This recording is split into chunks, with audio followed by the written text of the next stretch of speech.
You're a nobody! Nobody!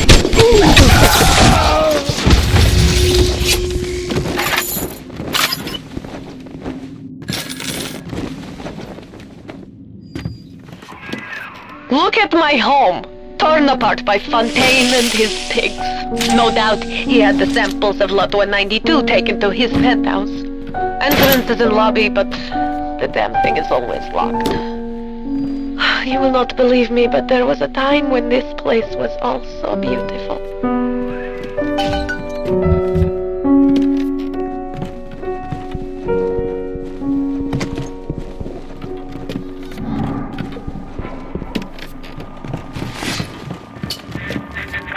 What do you take me for? Some kind of mental incompetent? We tossed Mother Goose's roost the moment she decided to grow a conscience. You won't find nothing here, kid, except maybe her memories.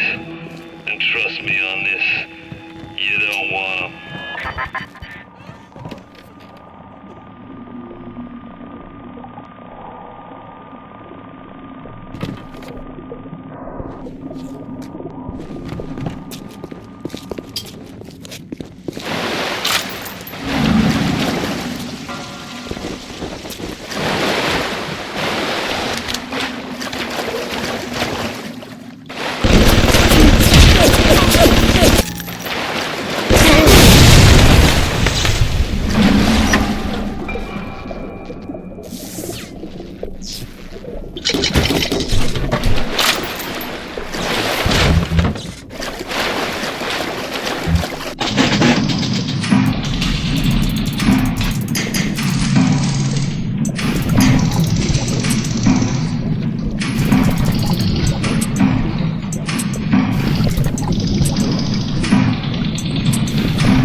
You think you're some kind of hero? I ordered you up from Suchong like a Chinese dinner. A little from column A, a little from column B.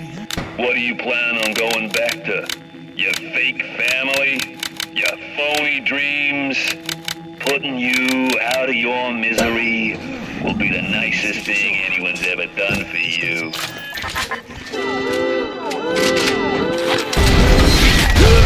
Piece of shit machine!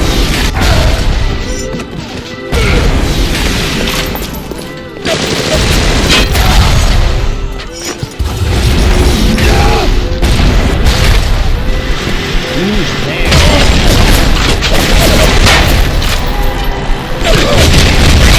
On my cell, John!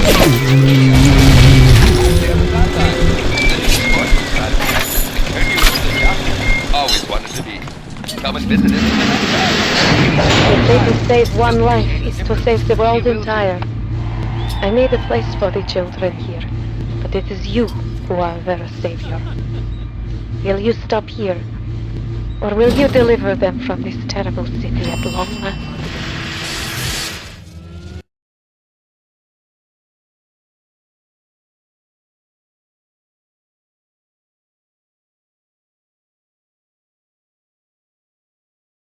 Someone get in here and fix this thing!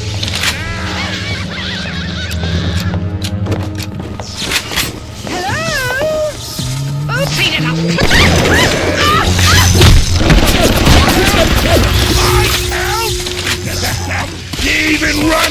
little girl!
Rapture can't be short for a guy like me.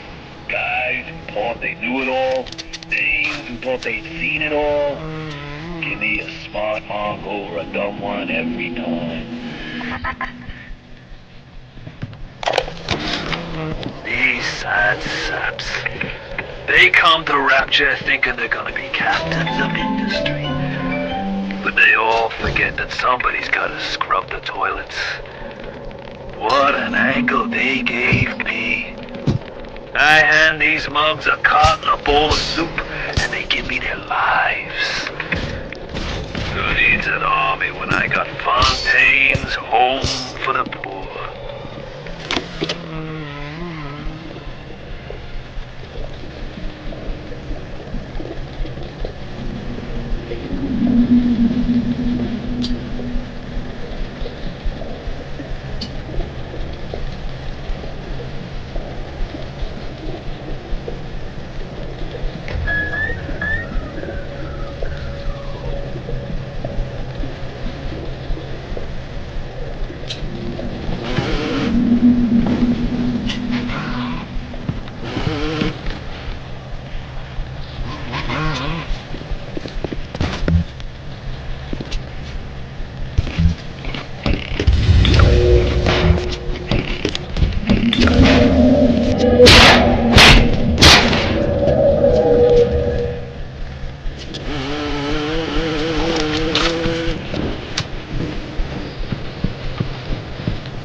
Compound is taking hold. The effects of the mental suggestion are now gone, but there will certainly be side effects.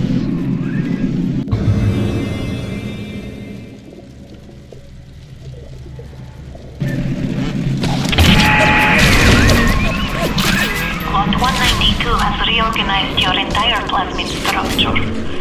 I should have known you would need a larger dosage. You will have to locate another dosage to fully remove the effects. Good. Now go find Suchang's lab in Artemis. In there, no doubt there will be more of this Lot 192.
Ignore the lies of Atlas and his parasites. Rapture is on the rise.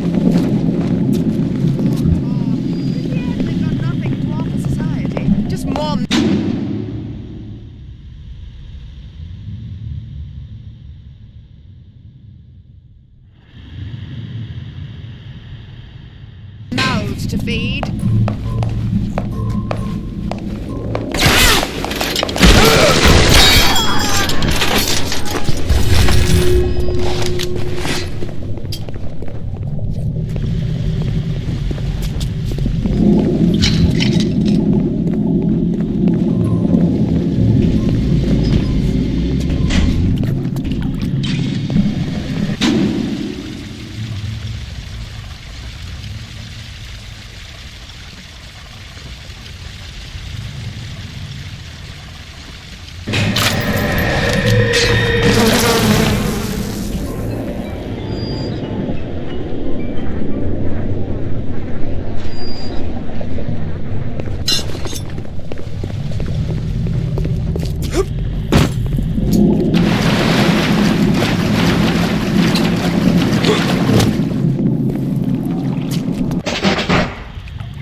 Hey there, fellas.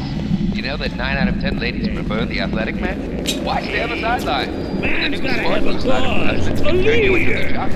Always wanted to.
worth 10 of you!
Thank you.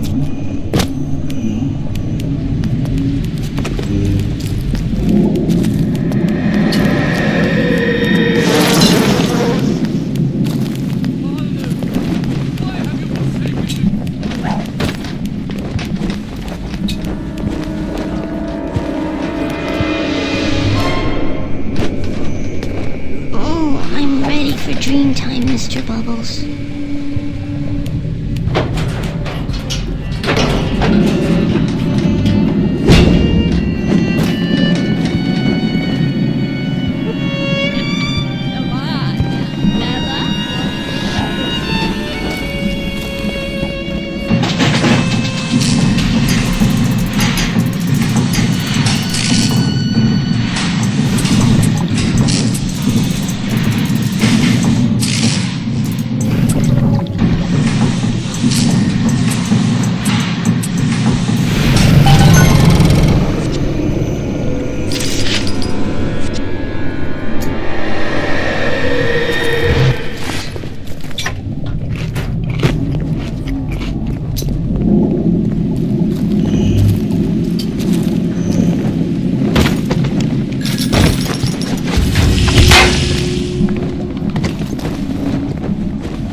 It's too dangerous to re-engineer your plasmids in the state containers put you in. You'll just have to make do with what you have.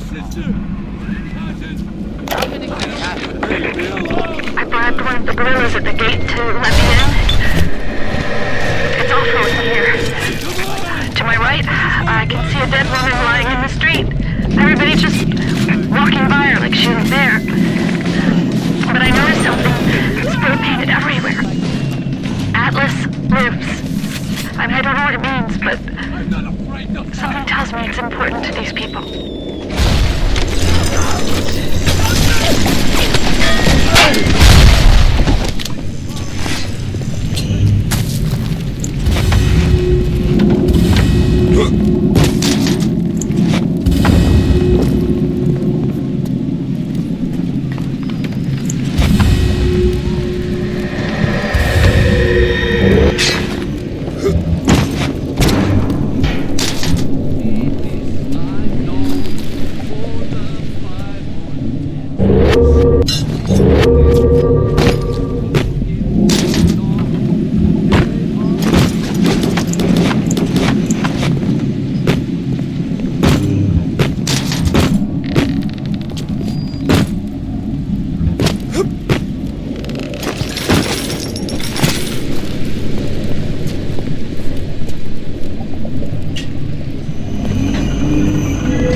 here in the murk.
What can I really do for these little ones? I am tainted by sins. But you, perhaps you unlock a future for them that I cannot even imagine. A little one heads your way with a gift.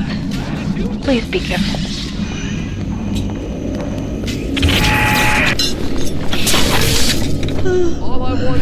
Time for Betty Bye, Mr. B.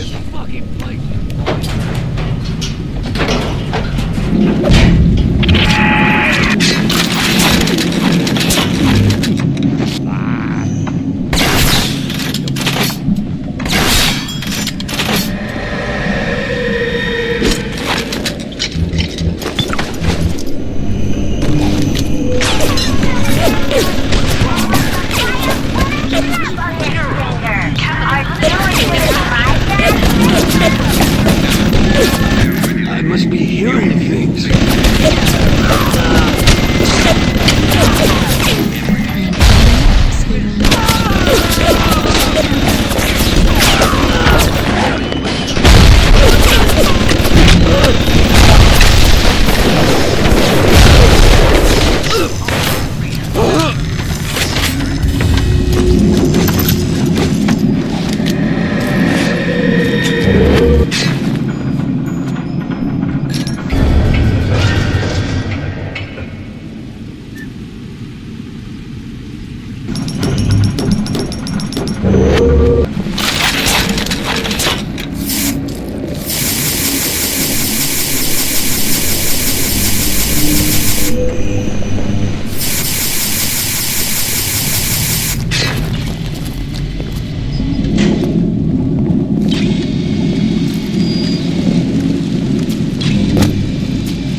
What we do to Judas?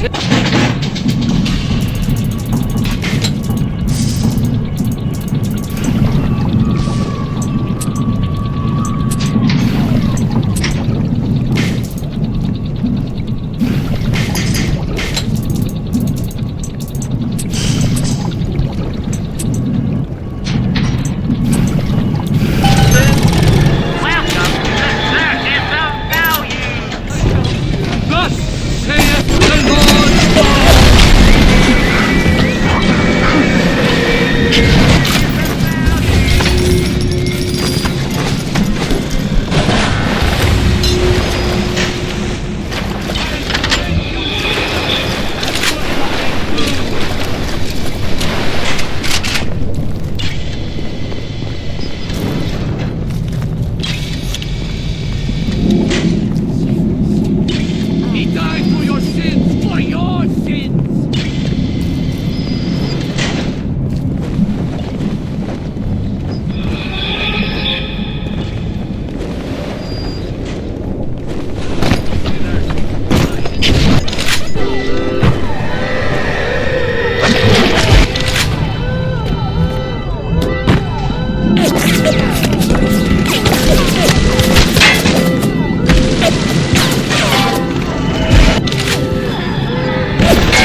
Clinical Trial Protector System, Plasmid Lot 255. Dr. Suchong, Client Ryan Industries.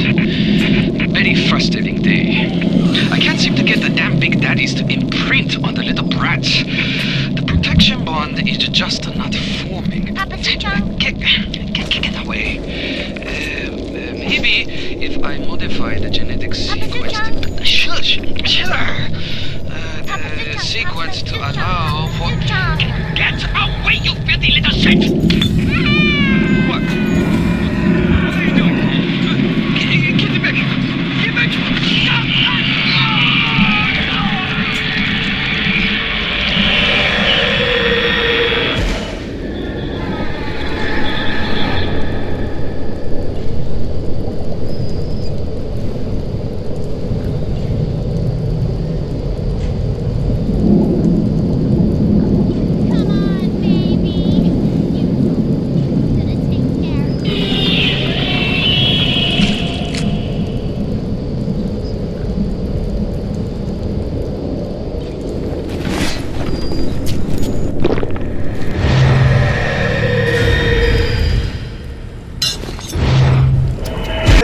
Now you are having freedom. Suchong's drugs should have no hold on you. Take the bathysphere to Point Prometheus. It is time for this matter to be settled.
Turned away from your life.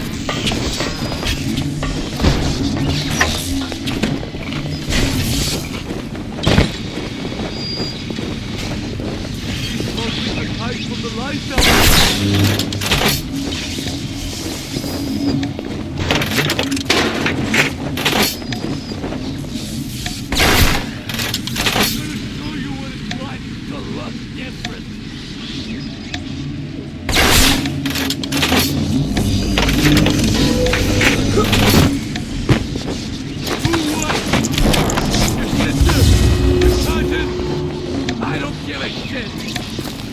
Who is that? Yeah! Report me! Ryan's gonna be there for you when you're down and out? No! Fontaine! Fontaine's the man with the helping hand! Come on!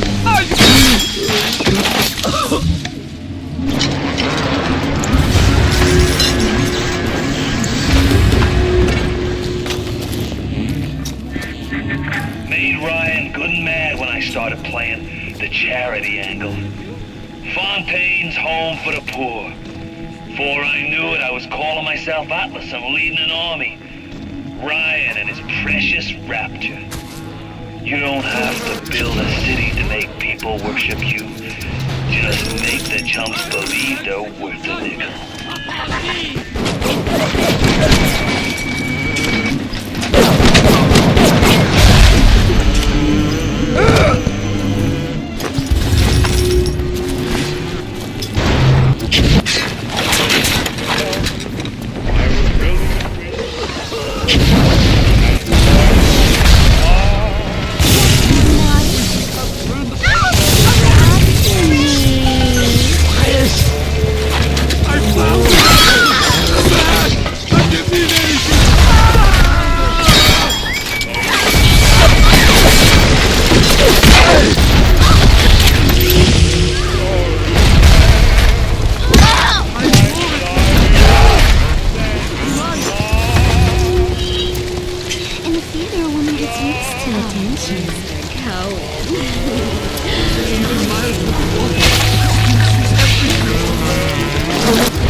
finally brought me to Atlas. Without him, the people of Palo Square would give up. I asked him if he was going to lead the people in some kind of uprising against Ryan. He sighed and said, I am not a liberator. Liberators do not exist. These people will liberate themselves. I thought Andrew Ryan was a great man. I was a fool.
I know you're here, and I'm itching for a fight.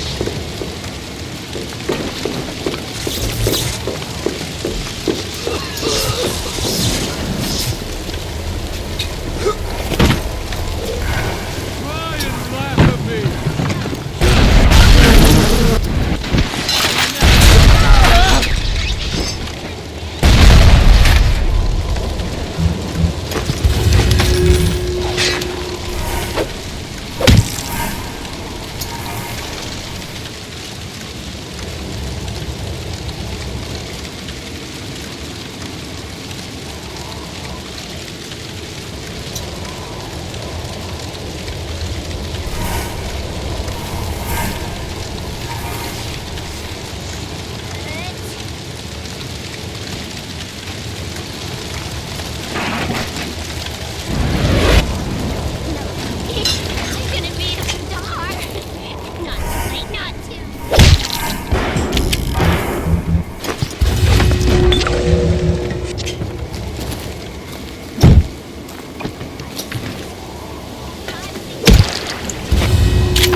I can control myself! I can!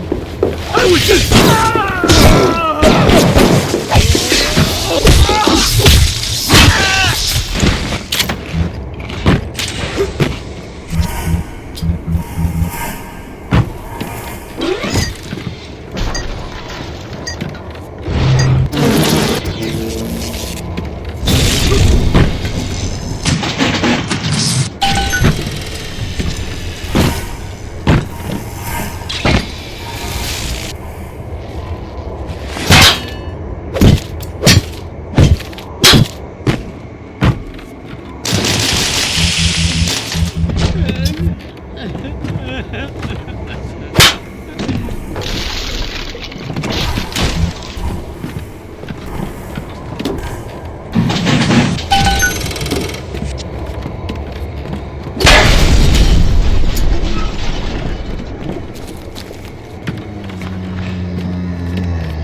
for the short con when you can play him for the long one. Atlas is the longest con of all. Ryan wanted Frank Fontaine dead. I just gave him what he wanted. As Atlas, I got a new face, a clean record, and a fresh start.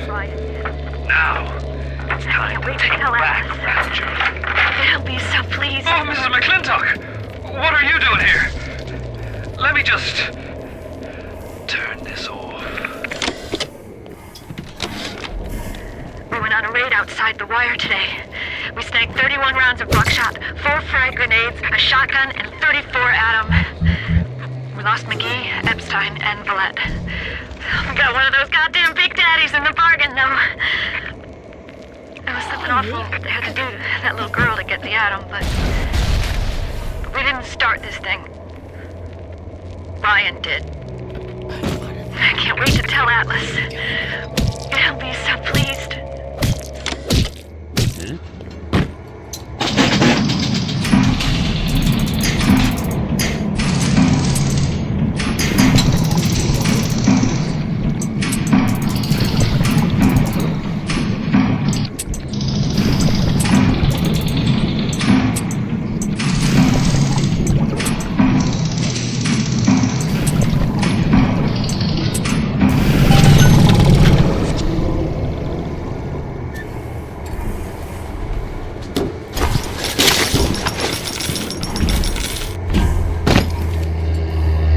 What is that?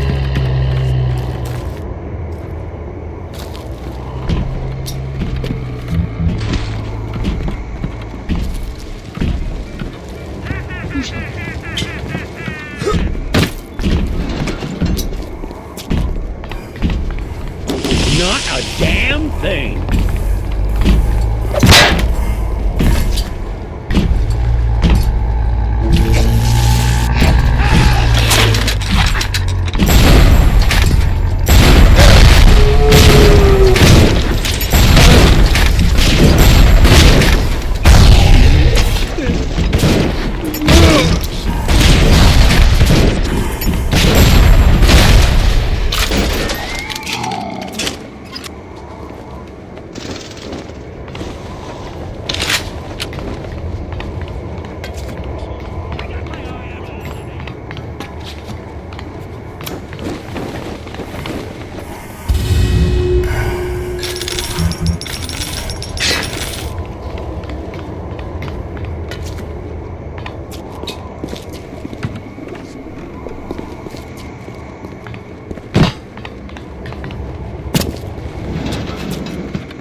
chips on Mother Goose.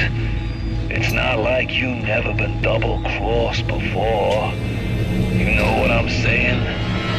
Hoof it the point, Prometheus. We'll discuss this like men. You, me, a submarine topside, and more at him than you can possibly imagine.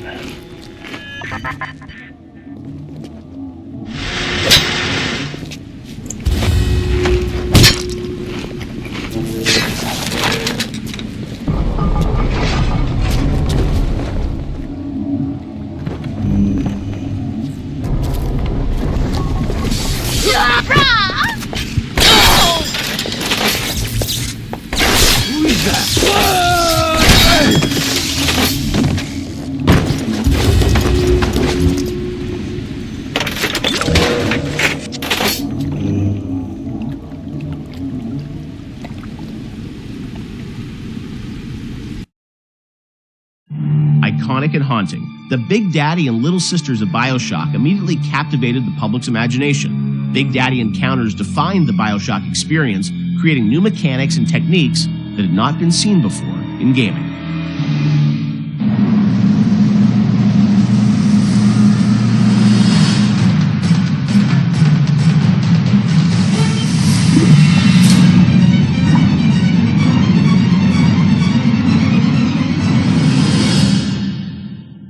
So Big Daddy, Little Sister, such an iconic moment or series of moments in this game. I'm fascinated about how that got layered in, because we talked a lot about the setting and the tone. That is still, to me, a mechanic that I remember was very unique about, choosing to engage the Big Daddy and being a fight that is going to be very aggressive and different than a traditional boss fight. I know you had an idea, Ken, of sort of 3 different types of AIs interacting in the same world.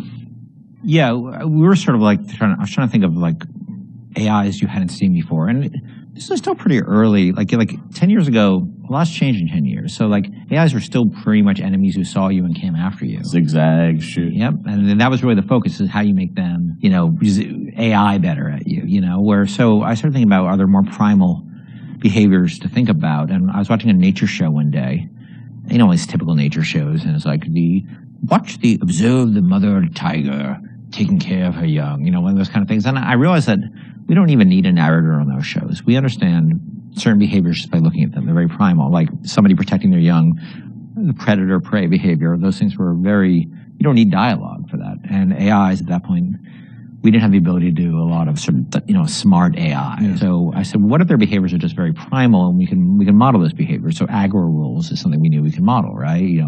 How does an AI aggro on you? What are the rules for that? Could they make a aggression display rather than just attack? And can another character appear afraid and hide behind the skirts of another character? And we started talking about these things, and the Big Daddy became very quickly, the actual form of the Big Daddy became very quickly as sort of this protector creature. The Little Sister took a lot longer, ironically, even though it's a much simpler notion in a lot of ways. The initial idea came out of sort of watching a nature show, and we're trying to work within our constraints of we couldn't make super complex AIs.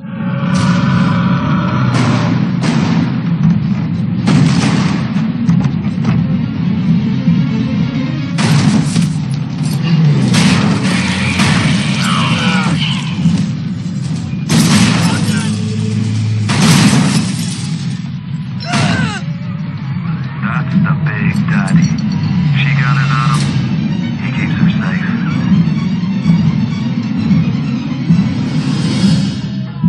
Because when we first got the system up and running, this is before the play test, we weren't really thinking about player facing these things. And we had this entire system set up that completely simulated what would happen. And you'd play through the vertical slice and you walk into a room and everybody's dead because the system would work perfectly. And you weren't there to see the fight. Yeah. And we track they weren't called Little Sisters at the time, but we track how much they were harvesting, and it was all like a Command and Conquer level simulation. Yeah. And players didn't care or notice. Yep. And so we just abandoned all that stuff. Yeah, so that took us a step towards, how do we present this to the player, then how do we make the gatherers, which we called them at the time before Little Sister design came on, how do we make them empathetic towards the player? How do we make the player want to engage with that? Because at the time they were just slugs. Right. So which is a horrible design. Originally were slugs, right? Yeah. Not actually. Which is a horrible design in so many ways, because you don't care about slugs, and they're also on the ground, so you don't see them. They're not like at eye level, and they're dark. So but you still have some of the trailer had like the same, or not the trailer, the demo, or prototype we did. So had the Big Daddy sort of like interacting with the little slug. And slugs crawl around the Big Daddy? No, it's this awful little mesh. Right. Yeah. It's like a little beetle, sort of. Uh-huh. Yeah. It was terrible. Yeah. And they were protecting, and they had, protecting the beetles. The beetles? What? And the Big Daddies had 2 drills. They didn't have a hand, so there's no way they could It's just fascinating because like the Little Sister, it's like there's such humanity in it, which you really connect with. Which seems like you would think that would be the obvious thing. Yeah. We're not very smart. The idea of sort of choosing to engage the Big Daddy. I mean, when I was first time I played the game, that was always profound. It makes you sort of sit there and like, am I ready for this? And your choice to sort of like, the kind of opposite of stealth, like when you want to be discovered. Was that always the mechanic with the Big Daddy? Yeah, the idea was that they would have very particular rules about engaging with you that were entirely dependent on how the threat level towards, not them, towards their creature they were protecting. Yeah, that was set, and then as you worked through it, I'm sure there were conversations about how difficult do we make these fights and sort of the balancing of that, and even, with the game, you don't start off with a Big Daddy fight. It's a little ways into the game until you actually get to that. So that was sure debated. You actually encounter the notion of Big Daddy and Little Sister many times before you actually are freed into an arena where you can actually fight them. You see them sneaking out, pipes. You see them. You see them walking down a hall. The first time you see Little Sister, she's harvesting, and then you see the Big Daddy come and protect her. And we realized it was 4 or 5 sequences we had to do to set the stage for these characters. And look, we were hoping they'd be iconic and people would respond to the way they did, because we certainly spent energy on them with the expectation that they'd have an impact that we really just as easily could have turned out that nobody cared. I think the actual very first time, and not a lot of people see it, there's a Little Sister in the vent in Kashmir restaurant that if you're looking in the right direction at the right time, you'll see her looking at you, and then she'll disappear into the vent. It's the eyes. No, it's the actual mesh. Is it the mesh? Because it was easier to do that. Right. Anyways, but yeah. No! No! No! No!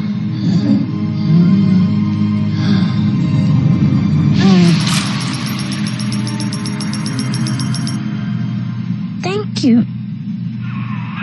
The path of the righteous is not always easy. The thing as you play through the game, I think the moments with those sort of encounters certainly stand out to the player. For you guys, as you were developing it, was there a debate about how often to sort of have those encounters? Like how many Big Daddies would there be? How would that play out? I mean, was that something that sort of changed as you? No, I think we decided there would be 3. I think it was 3 per level. So 3 and 2 in smaller levels. We did have a third Big Daddy that was mostly finished, but we couldn't make it fun. Like that last 10% of an AI is always like, where's the fun? Like, how do you really make it fun? I think they put it into BioShock too, didn't they? They might have, yeah. They might have, I don't know. But, it was fully rigged, fully animated, but we just didn't have the time we needed to really, really polish it. So we ended up shipping with the Bouncer and Rosie.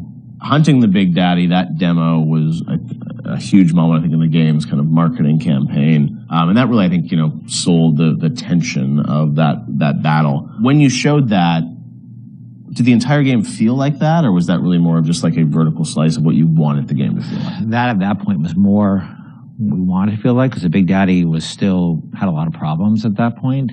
But we were confident we could do that. Like, we want to make sure that was an experience we could deliver on. And it was like it functioned, but it would do really weird things. Like, it had this tendency at the time to, if you did the wrong thing, that it would turn into basically a super ball and start like a tiny little super ball.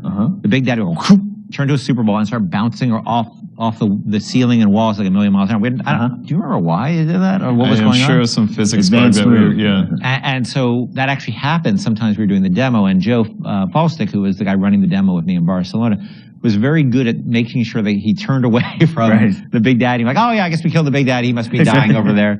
But so all things were functional, but they weren't really. They didn't have all their bells and whistles on yet. It was really good for us because it sort of gave us some confidence that people would respond to just the notion of watching Little Sister and biding your time and choosing your moment. Well, it gave us confidence, but it also gave us a tool that the development team as a whole could gather around and say, we want to make it like this. Like, yes, a lot of elements in that demo were scripted, but they provided a framework for us to go back and how do we make that so it's not scripted? How do we make this robust enough so that the player can actually use these systems? Yeah. So it was something that we could point to and say, all right, how are we going to do this? Like, let's break it down and let's figure it out. And that was like in September, and actually the game was done in February, March, so we weren't that far off. Yeah. A lot went into it in those final months. But it was a big confidence boost for us because we thought it was the most important thing about the game, besides the world, was this sort of Big Daddy, Little Sister concept. And if people didn't care about it, it would have been a problem for us because we spent a lot of time on it.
What is this you wait for? Go and get this idiot!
And Rapture's a fish tank.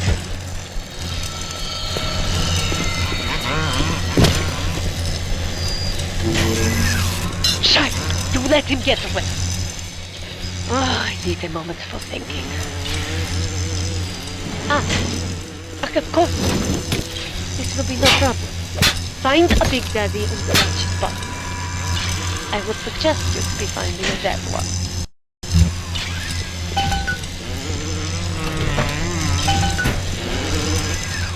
You see the suit control system?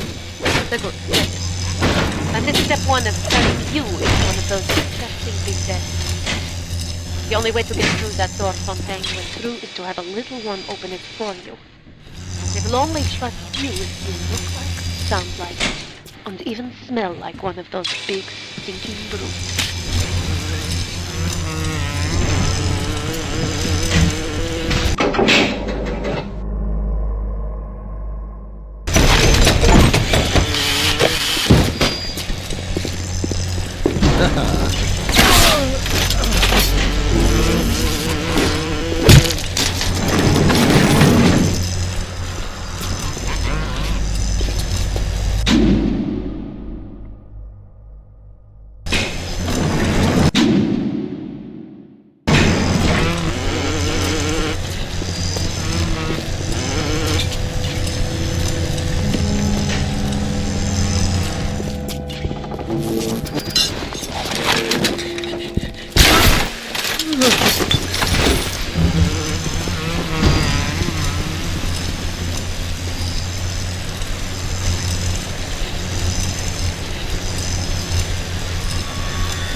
The voice to have sound like one of those Big Daddy repulsive creatures.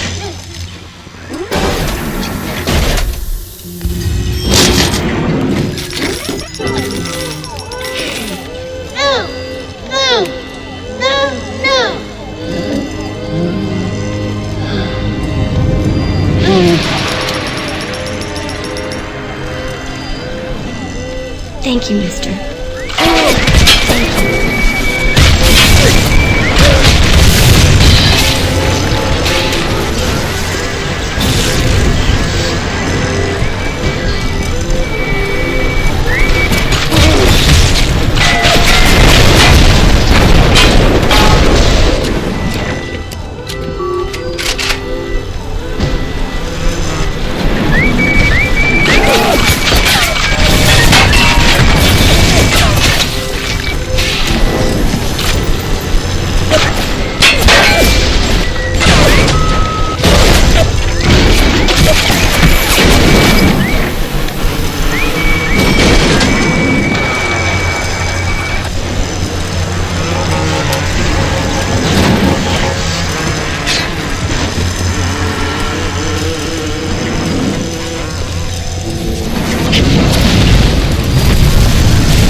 Ryan is dead.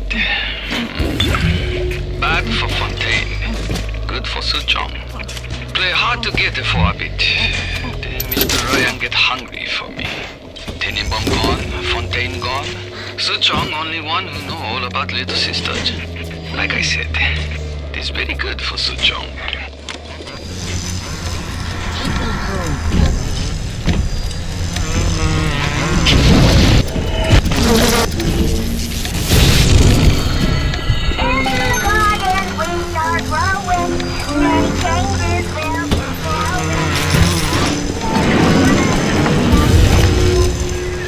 After Ryan takes this place, here is where they build a filthy golem that frightens me.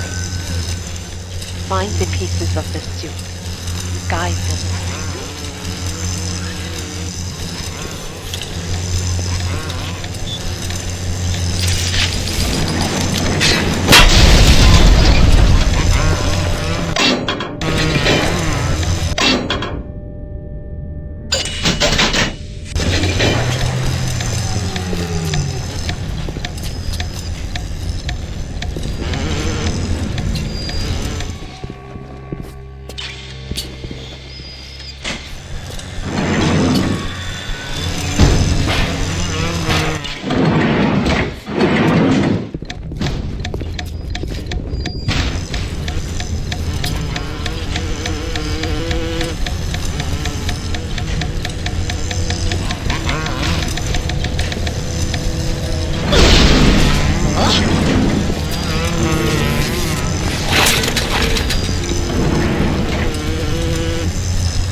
Keep away from my...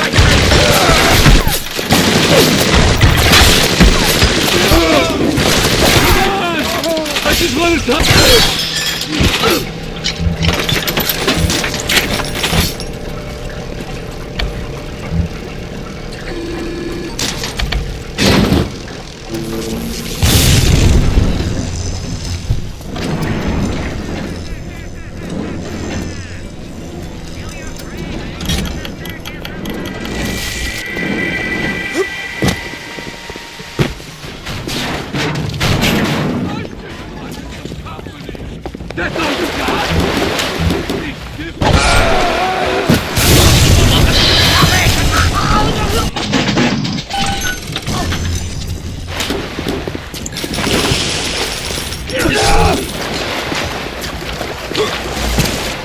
Come back!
admit Fontaine showed some foresight when he built up the plasmid business.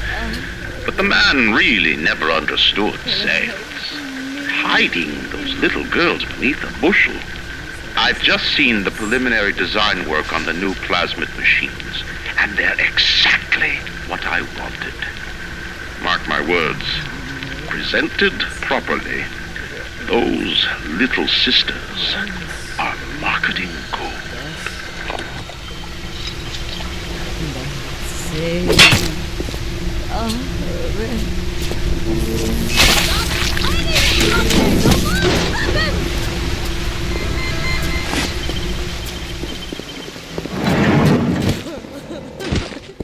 We tricked you, monster.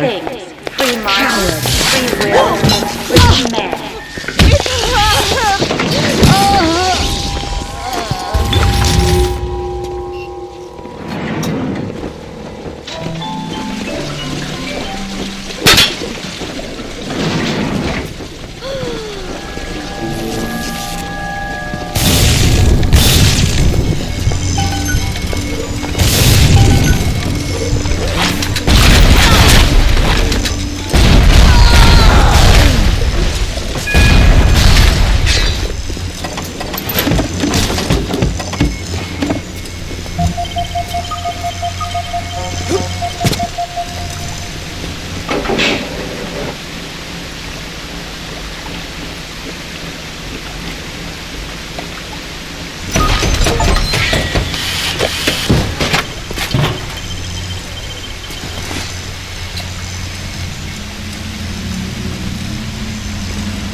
Ryan sent over extra munitions. He must have suspected trouble.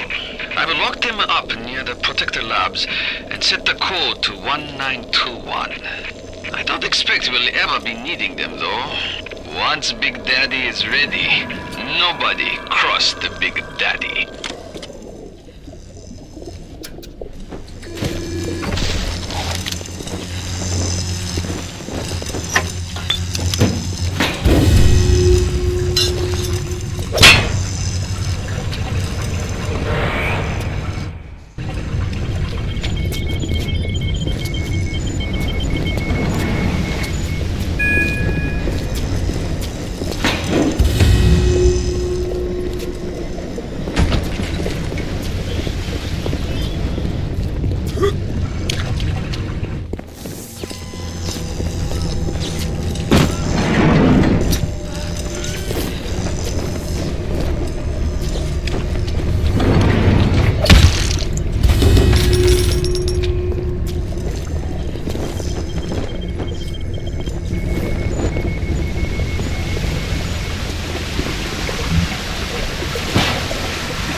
is a two-way street. The crowd's holding auditions for the Frankenstein parade, and you're first in line.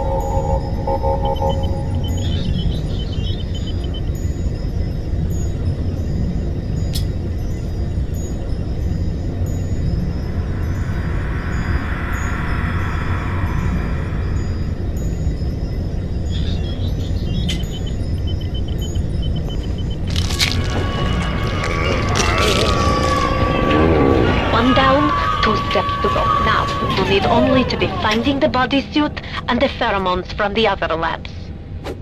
What you wait for? Engraved invitation.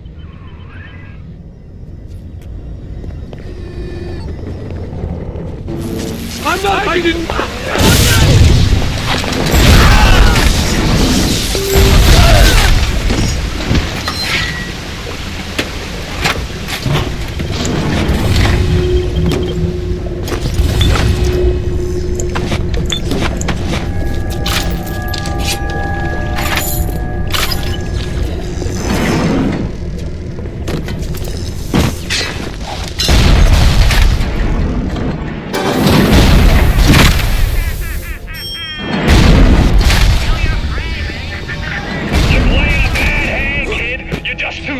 To smell it.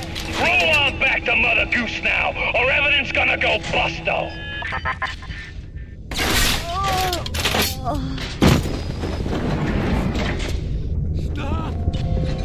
My daddy's smarter than Einstein, stronger than Hercules, and like a fire with a snap of his finger. Are you into this?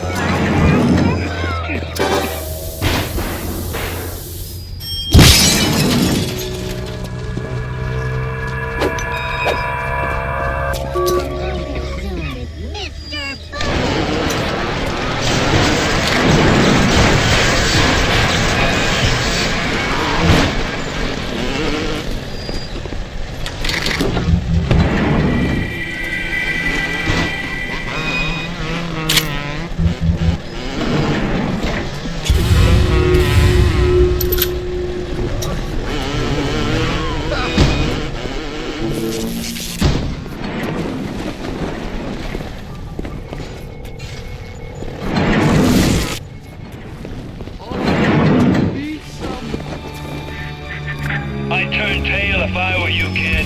Ain't nothing here for you but tears.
Yeah, it makes a good start. Now you go to find a bodysuit and a pair of boots.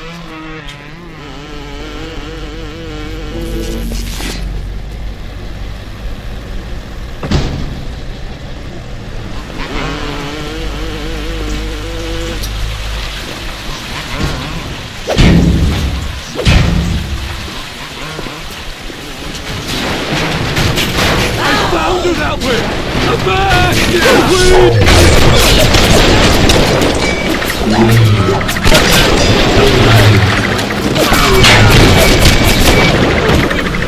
I'm on your trail!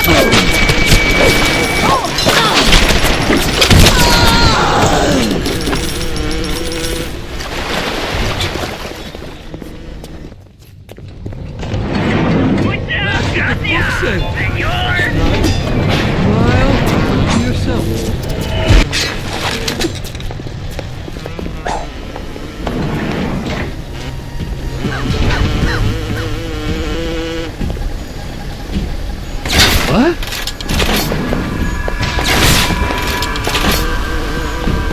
How's that? Don't fucking shut me!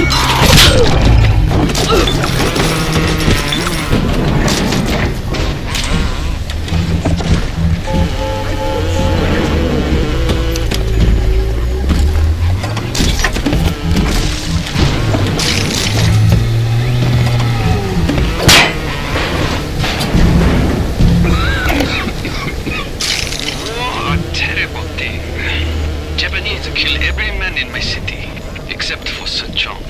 Suchong have opium. Very good opium. This war, terrible thing too, but not for Suchong.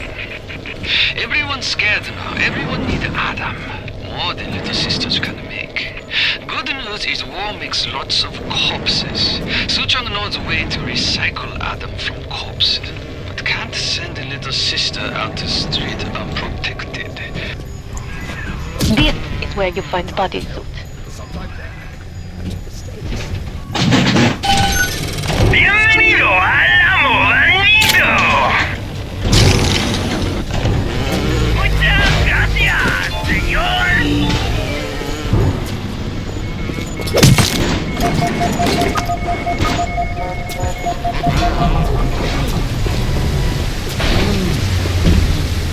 Atlas is a friend of the parasite. Don't be a friend of Atlas.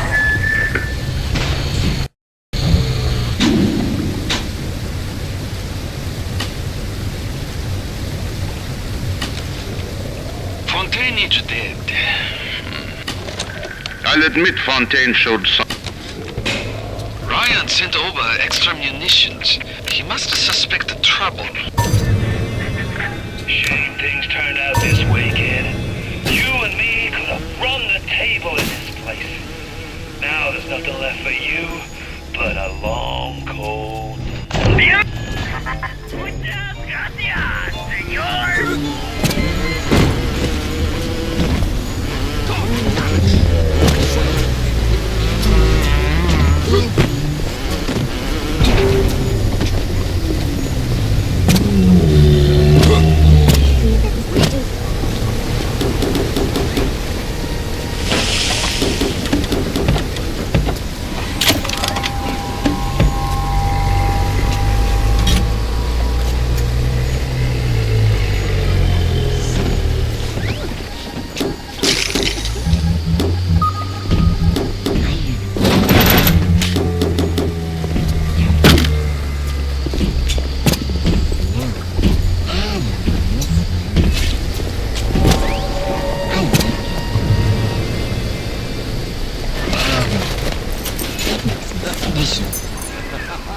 Look at you.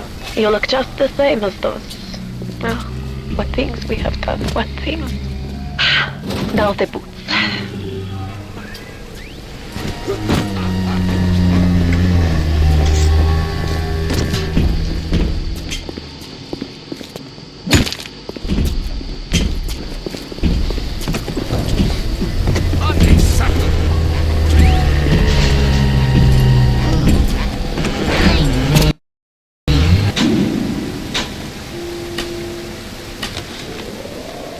Sent over extra munitions. He must suspect trouble. I will lock them up near the protector labs and set the code to 1921. I don't expect we'll ever be needing them though. Once Big Daddy is ready, nobody cross the Big Daddy.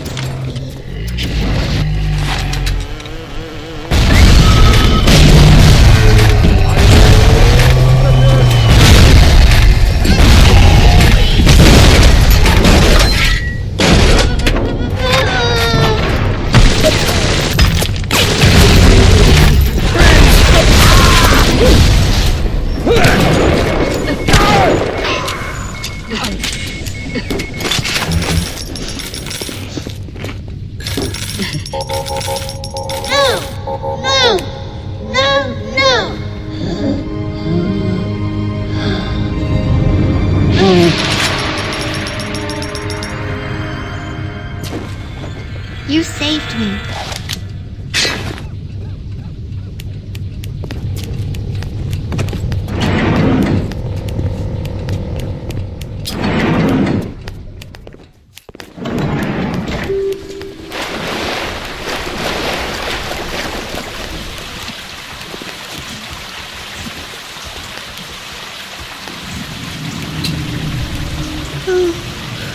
Time for Betty bye, Mr. B.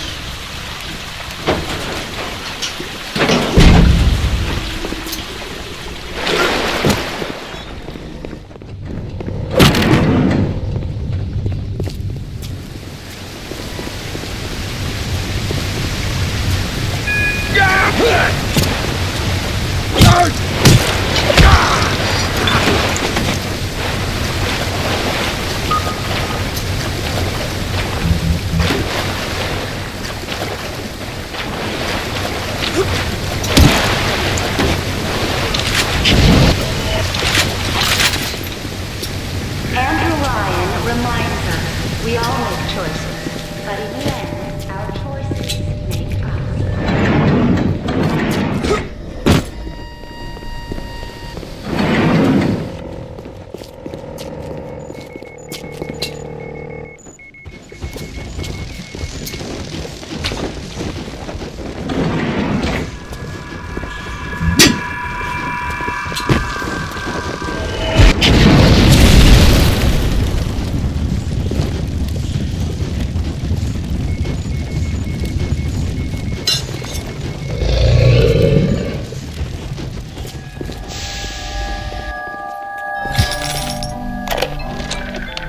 Could I have made mistakes?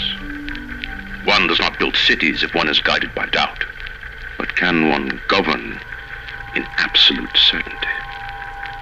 I know that my beliefs have elevated me just as I know that the things I have rejected would have destroyed me. But the city is collapsing before my... Have I become so convinced by my own beliefs that I have stopped seeing the truth? Perhaps. But Atlas is out there, and he aims to destroy me and to destroy my city. To question is to surrender. I will not question.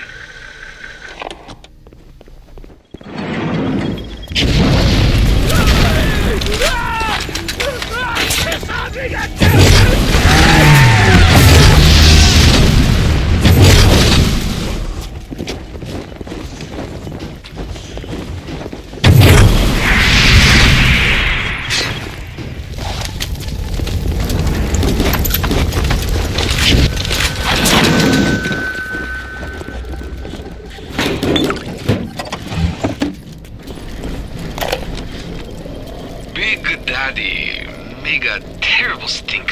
Very smelly. Maybe something can be done. But the little sisters seem to like order. Now we have to find the recruits. You become Big Daddy, it's a one-way street. But Ryan says don't worry. Recruits will be no problem. That Ryan. He's a good guy.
Fontaine, scary son of a bitch. But Ryan, cheap son of a bitch. You can no reuse protector suit. pagan man graft the skin and organs straight into suit. Otherwise, your suit will not work. Ryan say Big Daddy too expensive. Ryan can go suck an egg.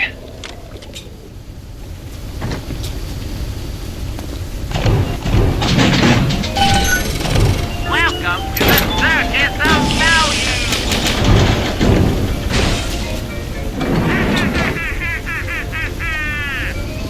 Feel your cravings at the Circus of Value!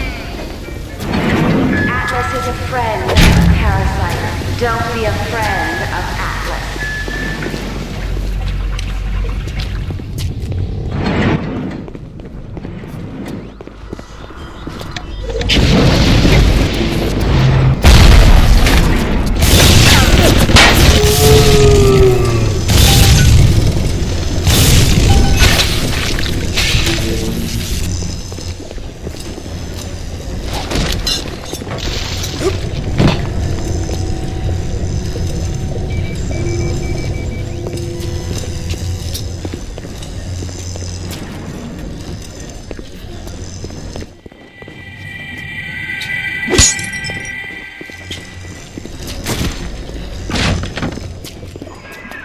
The boots. I was sure the boots would be here.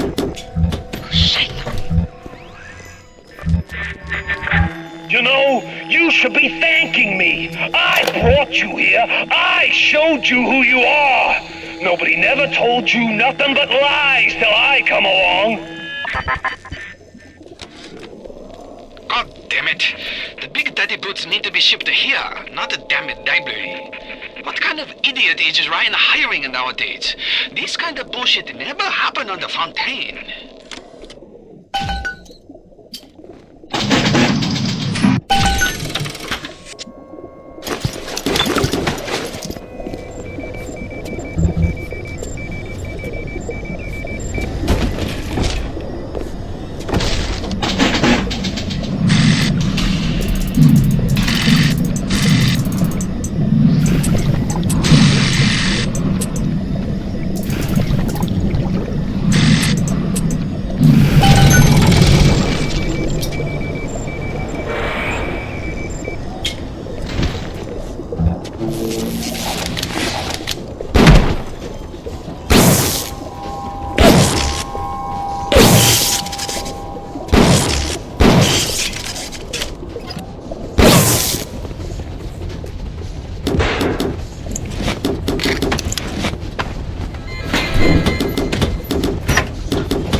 He's a Thank wounded you. well-behaved man.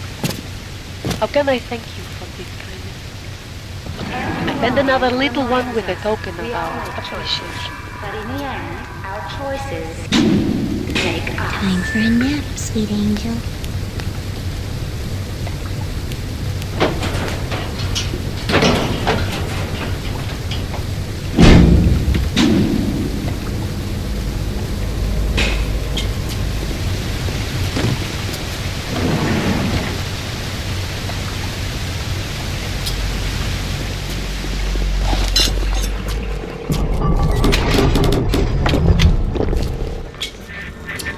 Look around you.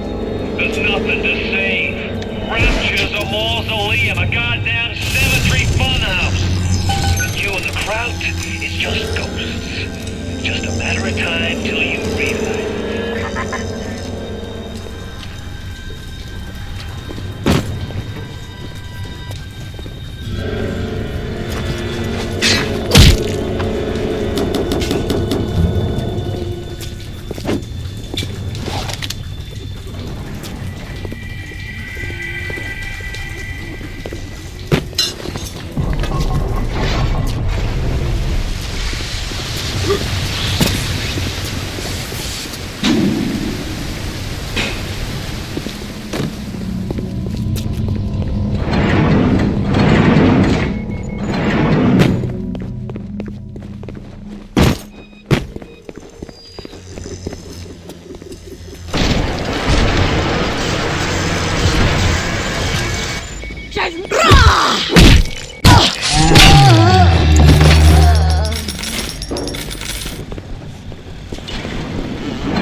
Where do you think you're going?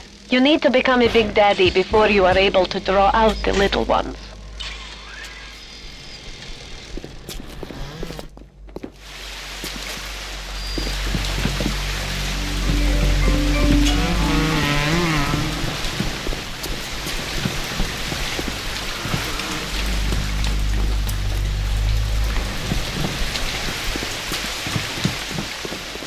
Ignore the lies of Atlas and his parasites. Rapture is on the rise. Sweet. Thus. Sage.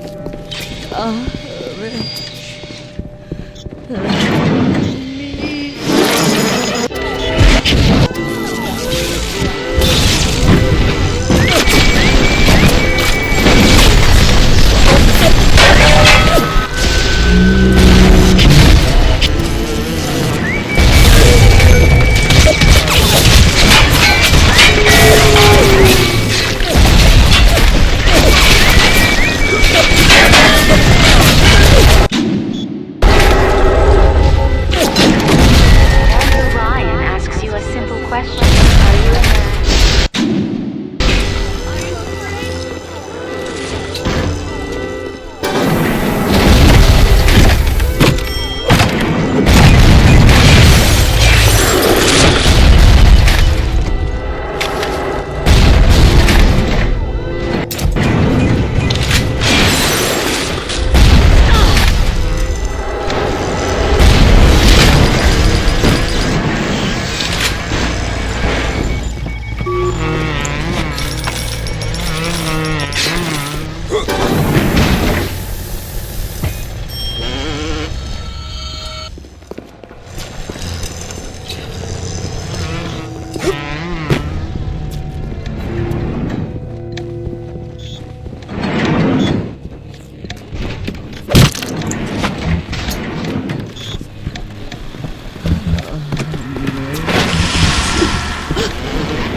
We will make Big Daddy out of you yet, I think.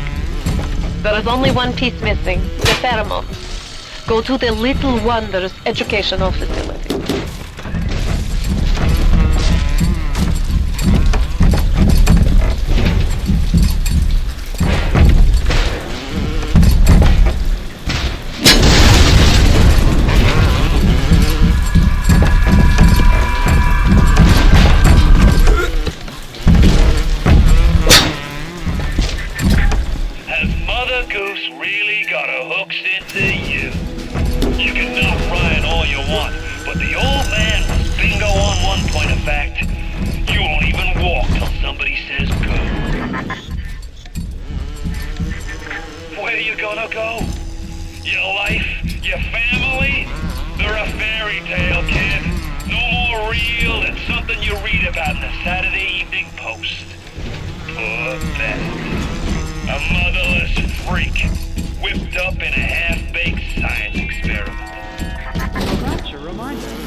Little ones twinkle to certain smells, pheromones. But this is not like putting on aftershave.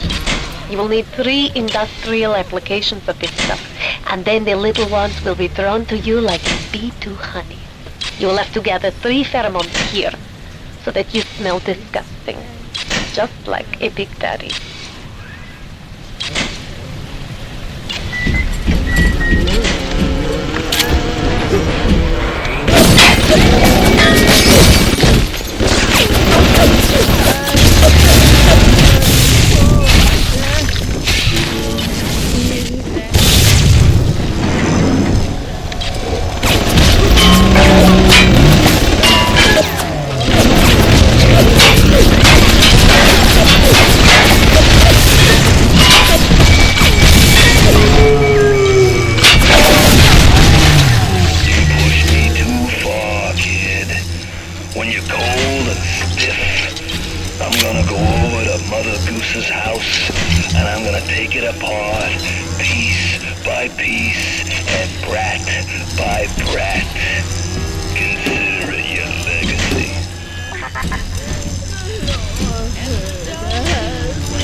my and scare them away with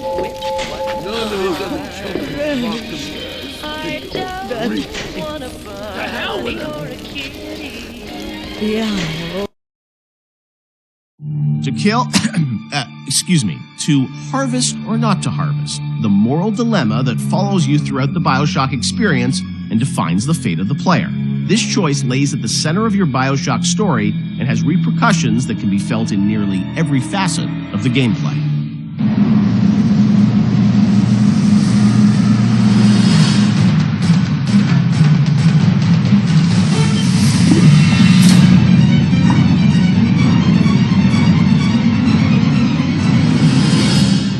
Part of BioShock's lasting legacy, of course, are the little sisters and this moral choice that presented itself to the player. Everyone became a water cooler conversation about like, well, did you save them? Did you harvest them? That concept, Ken, was that something that came about early in development, or that binary choice? When did that come into the game? I don't remember when.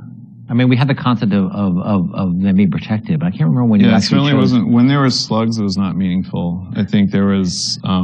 Do you salt it? Do you not salt it? There were resources that you could get, but there was no choice there, right? The choice was, do I want to fight the Big Daddy or not? Yeah. I think once we got into the realm of they have to be empathetic, the player has to have some feeling towards them, which you're not going to get from slugs. Right. Then we start seeing that opportunity there of like, okay, nobody's going to want to do harm to these girls, or do they? Like, and do we allow them to? It was we weren't comfortable with it at first when it first came up that we could. I think it was important that it was a way to reflect the sort of larger economic questions of a world like Rapture, where where the economy drives everything. Are there any limits to economic decision making versus moral decision making? Because that's sort of what the Randian notion is that it's not the role that you don't sort of legislate morality. Let's try to take that to an extreme and see where that ends up. And Little Sisters sort of became that. And in this world, they became a commodity. And the question we have for the players, are you willing, they're a commodity to you as well, potentially, or you want to participate in the commodification? There was, I think, a fair amount of nervousness internally at the publisher about it for a little while, but pretty quickly they were able to sort of say, look, we trust you guys and go, do this. And I only had the press, and this sort of happens over and over again. The games press worried a ton about it and wring their hands about it. They ever recognized it was a setting topic, but that it was done to a larger purpose. That it wasn't just sort of like, hey, this is the game where you kill children. And whatever, and that was a sensitivity. I know that you guys wanted to call them little sisters, not little girls, and it wasn't, it wasn't killing them, it was harvesting them. And I mean, you did some things probably on purpose, right, to sort of explain that this, you weren't doing anything vicious to them, right? Well, I mean, they do sort of disappear out of view, and a big slug out of their belly, comes up. We didn't want that to be graphic. We wanted to be very clear that you were killing them. Yeah. But it was not intended to be a prurient in terms of, hey, this is a simulation of pulling a sea slug out of a little girl's belly. But we wanted you to understand that you were making a very diabolical moral economic pact there. And we think that came across, and I think it came across well enough. And I think the test of how well it came across is, I think most people didn't really thought of it as am I willing to do this thing or not? Right. And people would tell us stories how their girlfriend saw them harvesting, and then they literally slept on the couch that night. Right. And that's an interesting, that was interesting how people connected to a 3D mesh that's really no different than any other 3D mesh in the world. This little sister, she's not a person. She's a 3D asset, a virtual 3D asset, right? That has a voice actor connected to it who's an adult woman. And nobody was actually getting harmed, but people still emotionally connected to them and made an emotional connection. And also, I think when you're playing, you don't really know what the impact of that choice is. Yes. And that's sort of the curiosity of you're a gamer, so it's like, am I going to game the system? Which one should I pick? How does this impact things as you go through the game? It's never really fully clear what that choice is going to lead to, right? And the ambiguousness of that was something you wanted to sort of create mystery around throughout the game? Yeah, we went back and forth a lot about what the rewards for harvesting versus saving would be, and actually I think we should have really pushed further that the rewards for saving were much more, should have been much more meager than the rewards for harvesting, just to really sort of put you up against the wall, push you up against the wall and say, you know, are you going to stick by your moral guns here? Because you're going to pay for it. Because that's usually the way life is, right? It's always harder to take a moral path than it is to take an amoral path. But there's incentives to take amoral paths because it's the easier path.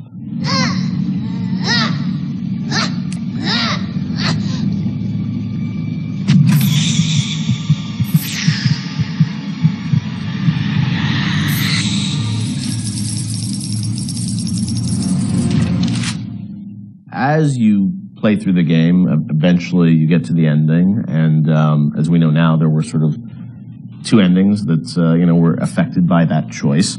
And that was something at the time, I know you said publicly that you weren't in favor of sort of having two endings. Was that in part because, you know, the game is about not having choice, or did you think that, you know, the two endings were, I don't know, like, I'm interested for narratively, like, why you didn't want to go that path? It seemed forced, given that the game really sort of almost made a joke, I mean, a meta commentary joke about the lack of agency in games, the lack of meaning of those choices, given that you have these two endings. I guess you could make an argument that, well, you were free, you were given choice of the, you know, once Ryan's dead, and that's really what it's about. But I think we also didn't really have enough time to execute on those super well. I was pretty happy with how the happier one came out, you know, with the sort of little sister focus, but it's a much more subtle story than I would have time to tell about sort of your slow descent into, you know, moral chaos and dissolute living and all the things that sort of come along with a life that is sort of separate from a moral structure. It's a long story. And that's what I mean, you were just switching a cutscene. It wasn't like you were doing sort of a whole other level that was different or something. So the choice was... There's two cutscenes with very tight time and economic constraints. Or just start a nuclear war. Yes. And that's not... You know, you're a nice guy, or you start a nuclear war. And because we had so many problems on our plate, that was something I had to sort of do in the spare time. So I was pretty happy with one, but not very happy with the other. I know you had said publicly before that there was another sort of more ambiguous ending that you had originally planned, or what would you have done?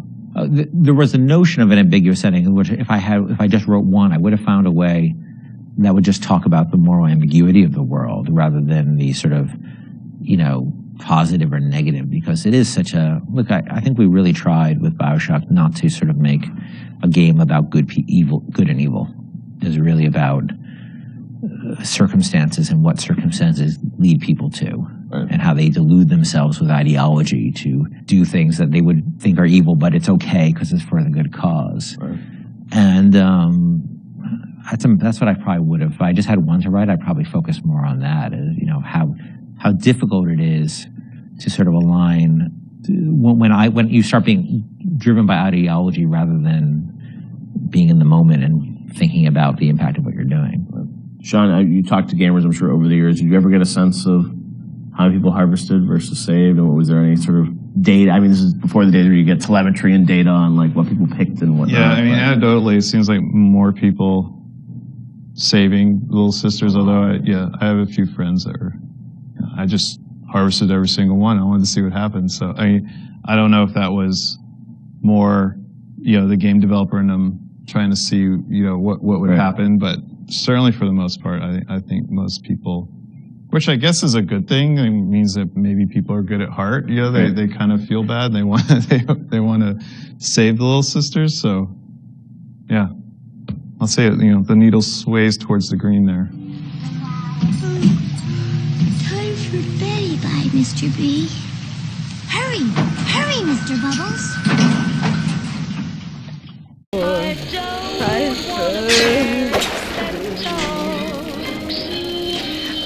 don't wanna go, little bitch. We can't take the fish for a walk. How much is that dog in the winter?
be glad I am nowhere near you and that awful stick. Why the little ones are drawn to the smell of those pheromones is beyond anything I can understand.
Yes. Now this is a Big Daddy. Are you ready? Now go to the Little Sister vent by the proving grounds. I've got Rapture now. I've got the Atom now.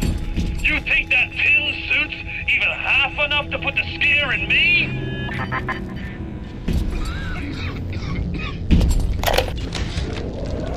I know why it has to be children, but why just girls? This I cannot determine why, but I know it is so. Fontaine says, one less bathroom to build into the orphanage. It is amazing to watch the effect of Atom on their small bodies. Their own cells replaced by the new stems the instant they are damaged. These children are practically invulnerable. It is a shame you could not do the same thing to an adult. There would be quite a market for a man you could not kill.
Always slows things down.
You need to bring them out of hiding and then they'll let you in the door. Go on, hit the vent with your wrench.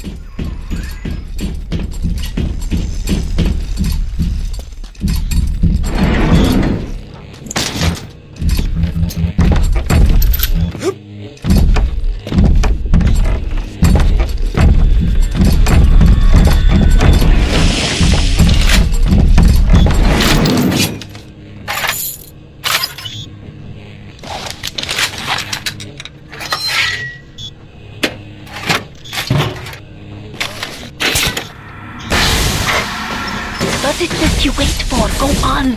Hit the vent with your wrench.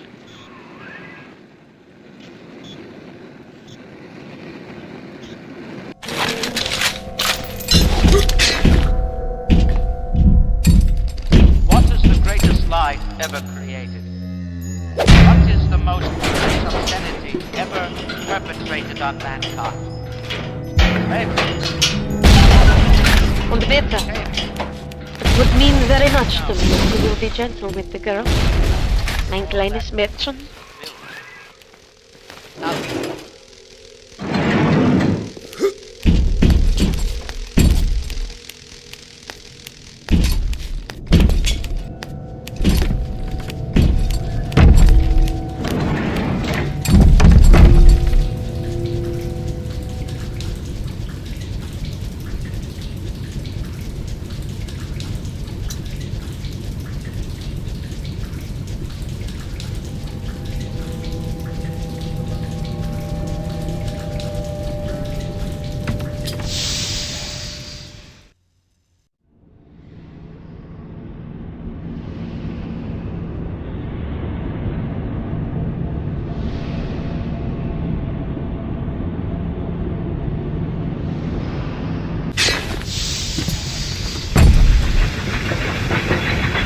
The little ones will lead you to Fontaine. Don't be a But you slowpoke, must Mr. protect B. them. Angels don't wait for slowpokes.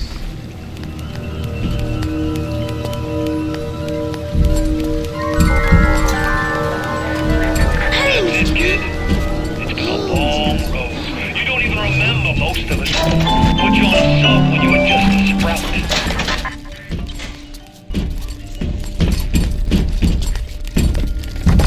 Hurry! Hurry, Mr. Bubbles!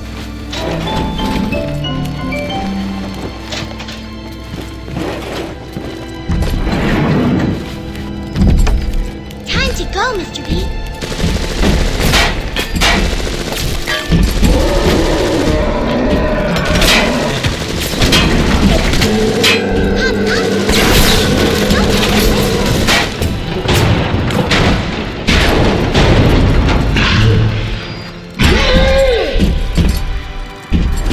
Hurry, Mr. B. I can see the angel dancing in the sky.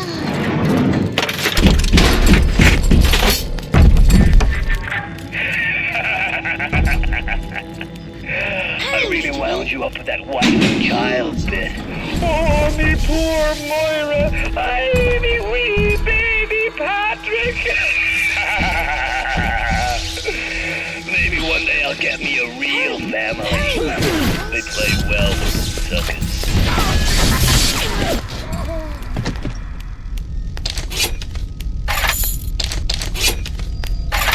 Don't be a slowpoke, Mr. B. Angels don't wait for slowpokes.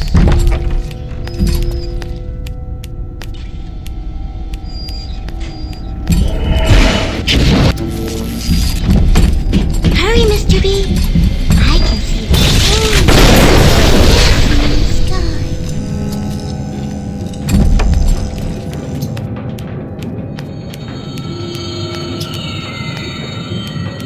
Time to go, Mr. B. This body bursts, Mr. B. Even though they are physically free as they move together, Su Chung's mental conditioning still holds them to their terrible task. For sins such as this, we can never atone. Don't be a slowpoke, Mr. B. Angels don't wait for slowpokes.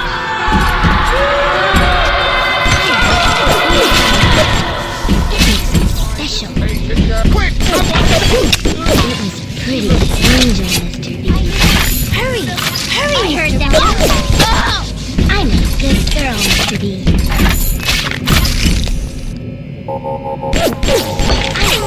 Adam, Mr. B. Hop, Mr. B. No time to wait. Where I can 16.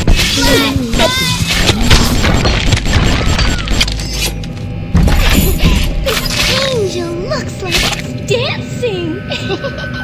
Hurry, Mr. B. Kisses.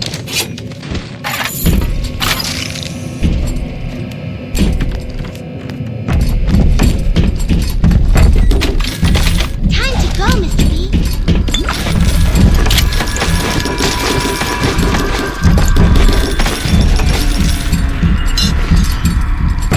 Hurry, Mr. B.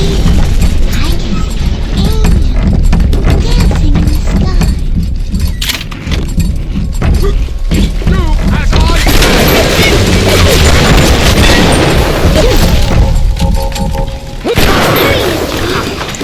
Angels are waiting for your kisses.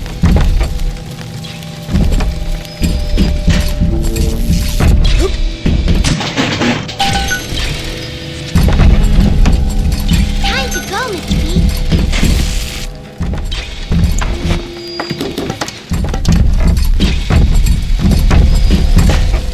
Don't be a slowpoke, Mr. B. Watch Angels out! don't The wait magic for Majesty will draw the attention of this flight first. I'm a good girl, Mr. B.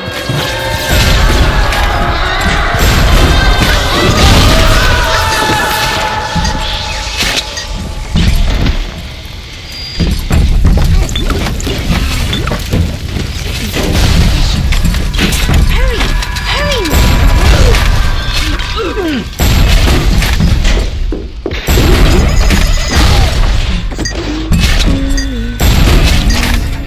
Hurry, Mr. B. I can see the angel dancing in the sky. It looks sad, Mr. B. Hurry! Hurry, Mr. Bubble!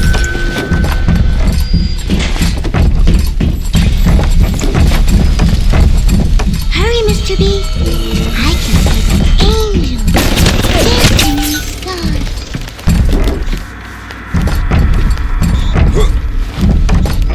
Pyramids a little!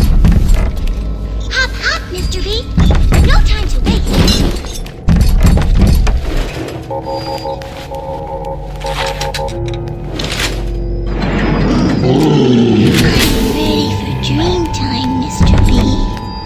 be a slowpoke, Mr. B. Angels don't wait for slowpokes. Ignore the lies of Atlas and his paradigm. Rapture is on the rise.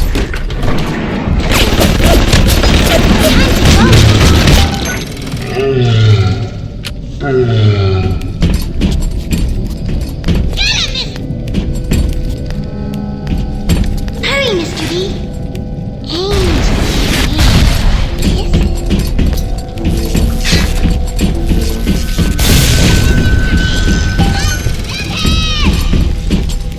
Time to go, Mr. B.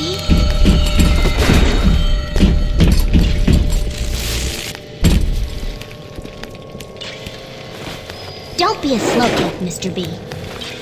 Angels don't need slowpokes.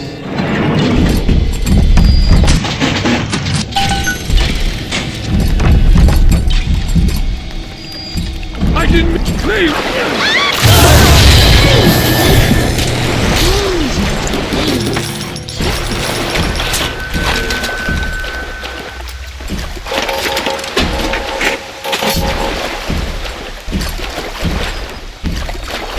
Hurry, Mr. B. I can see an angel dancing in the sky.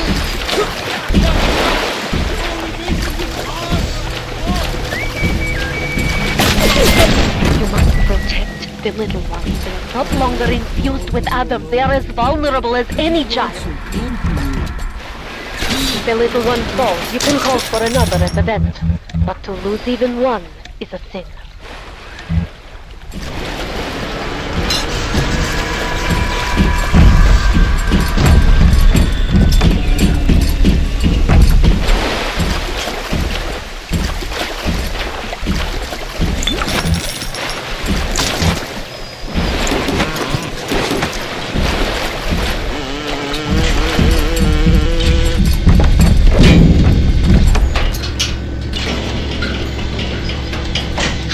Mr. B. No time to waste.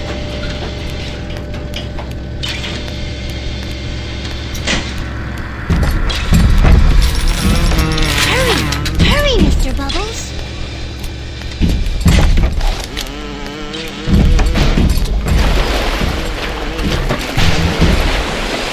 Hurry, Mr. B. Angels are waiting for your kisses.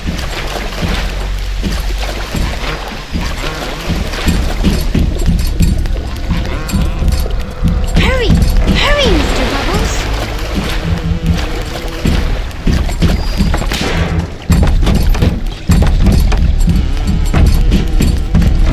Time to go, Mr. B. Help me!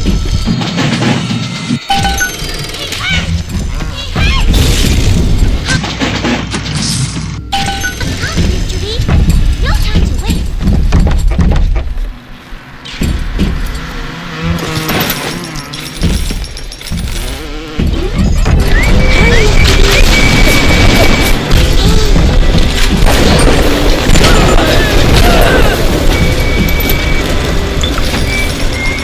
Hurry!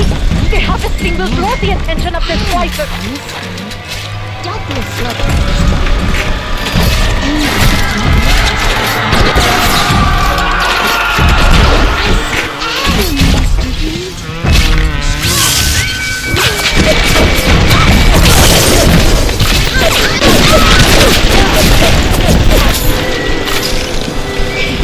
This angel looks like it's dancing. I'm a good girl.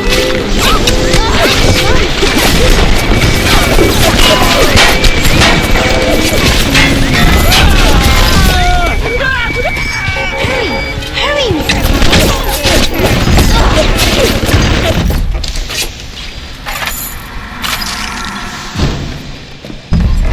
Hurry, Mr. B.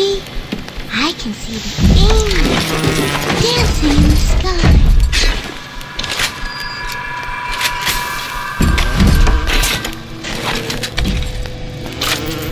Don't be a slowpoke, Mr. B. Angels don't wait for slowpokes.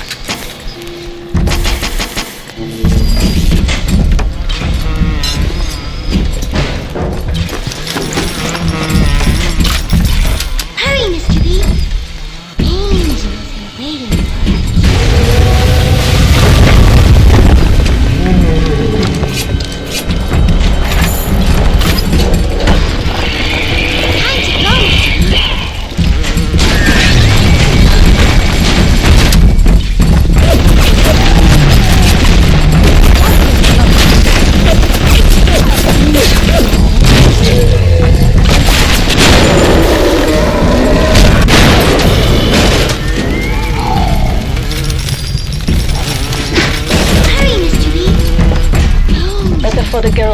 with you. Better with you than alone. Alone in the crawling darkness.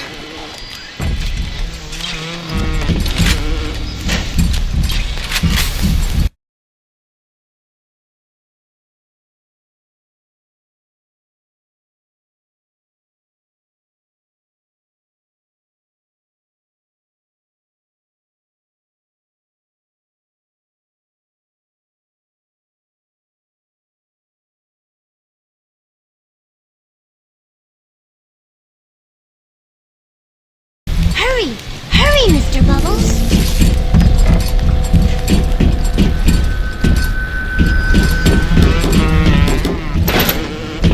Hop up, Mr. Bean! No time to waste!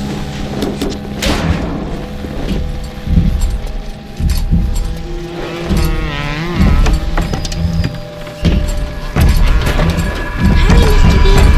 I can see them aiming, dancing in the sky. That might be plenty for the working scrubs and the pencil pushers, but I need more. More! I want a slice! Till there ain't nothing left to slice with! Fontaine is nearby. You are reaching close.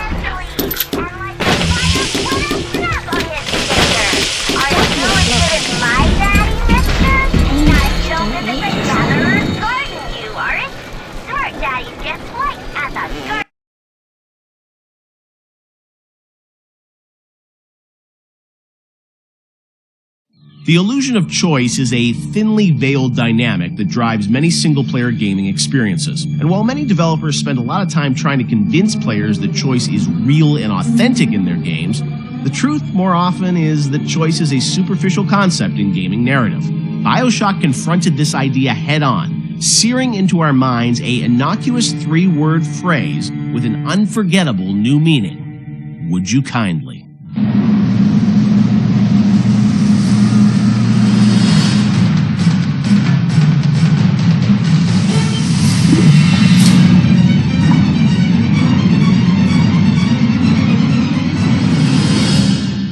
Of course, one of the most memorable moments in the game is the "would you kindly" phrase and the reveal of how that's been motivating the player throughout the entire game. It's still, to me, one of the most classic kind of narrative moments in games in the past decade. What's interesting about that phrase is that it didn't always start like that. Can you tell us sort of about the evolution of sort of the conditioning of the player? And there was once Excelsior was the phrase once? Yeah, this is, I'm trying to recall some of this.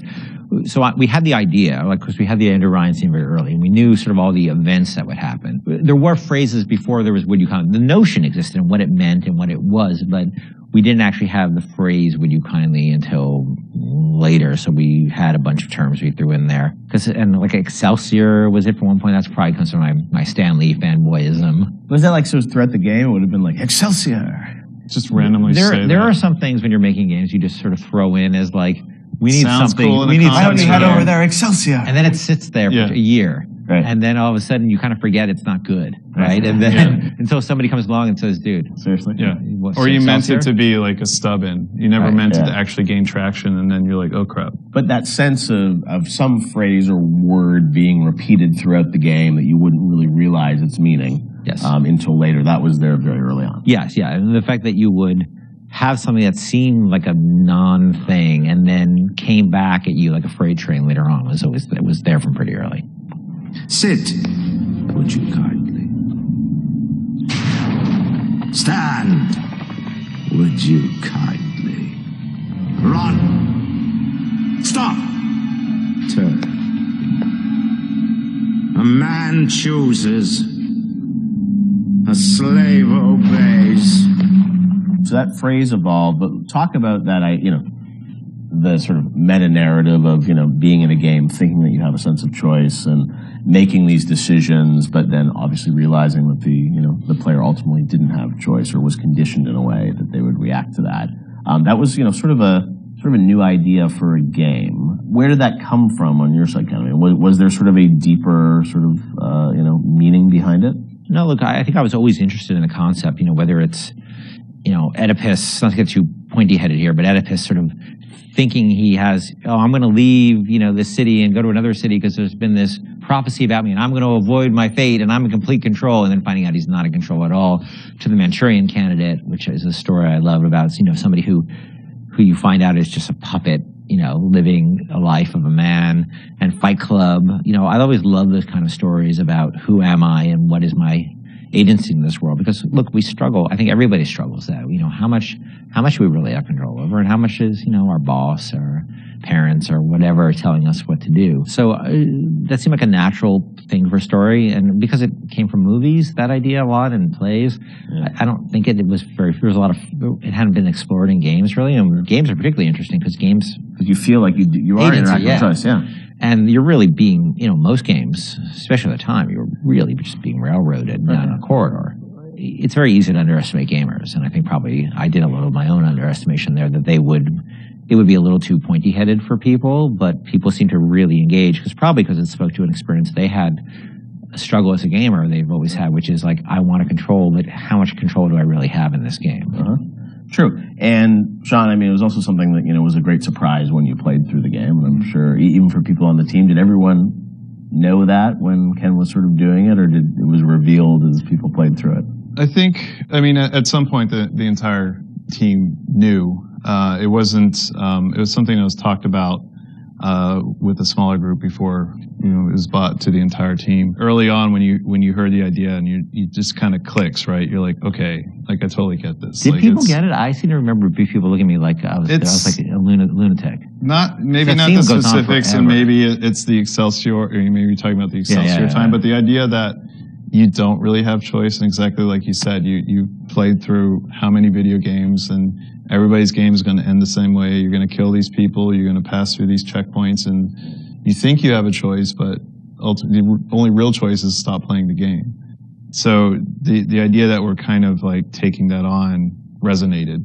Now the actual, is it Excelsior, or is it the Latin phrase I forgot, or if it's would you kindly... See, here's how I remember it, and I could be, I could be wrong. Yeah. I can remember being so surprised by the outside reaction, because I remember the internal reaction being completely nobody connected or engaged to it.